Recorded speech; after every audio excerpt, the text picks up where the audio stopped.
From our free daily newsletter, the latest from podnews.net with Spots Now. Podcasts in Canada now reach more Canadians than ever before, according to Triton Digital's 4th annual Canadian podcast report, which recorded the largest single-year increase in listeners to 46% a month. For English-speaking Canadians, that number's 49%. The data also shows that YouTube is the most used podcast platform in the country, with Apple Podcasts the number one RSS-based podcast app. There's more information in our newsletter today. Triton Digital also released its Australian podcast ranker for May 2026. Hamish and Andy are yesterday's men. They've lost the number one slot to Mamma Mia Out Loud. The highest new entry was from Nova Podcast at number 88, with a show that we'll call DYFM, because the F is a naughty word. AMP's proposed cross-platform measurement framework might solve a measurement problem, but it won't fix the money for independent podcasters, suggests Losh Mudali, writing for Pod News Today. She argues that podcasting's costs are going up with the advent of video, and while the production standard has moved closer to broadcast, the monetization model has not, and she makes suggestions of other ways to build revenue.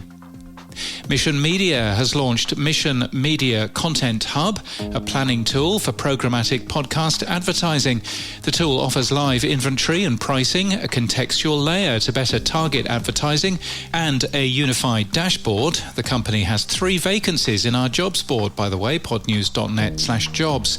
Lachlan Murdoch's Fox has bought Roku for $22 billion. Fox owns Tubi, which has done a number of deals for video podcasts recently, and Red Seat Ventures, which owns a number of podcasts as well as podcast membership company Supercast.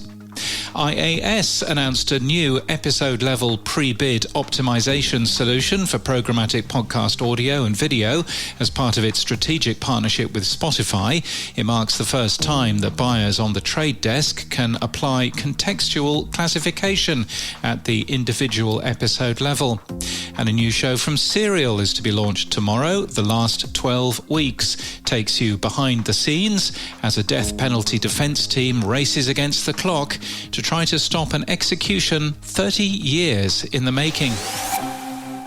In People News, after Yap Media signed his show, The Next Big Idea, last October, Caleb Bissinger has joined the company as VP of Production and Operations. He'll serve as executive producer across the network's slate and drive its growth strategy. He joins from Next Big Idea Club and Wondery.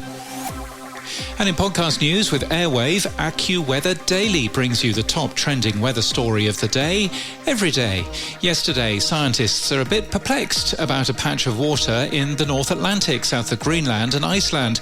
What's this mysterious cold blob in the ocean, and should we be worried?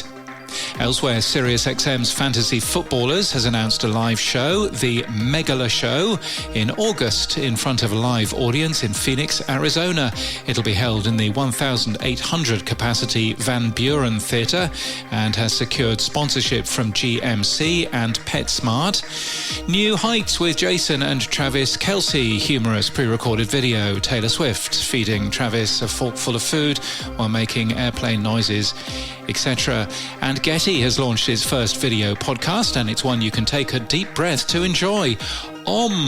OMMM, our museum mindfulness meditation, is a meditation podcast focusing on creating mindful interactions with artwork from its collection. Episodes guide listeners in a breathing exercise and meditation and provide insights about featured artworks. And this podcast is sponsored by Spots Now. Spots Now is the AI operating system for podcast advertising.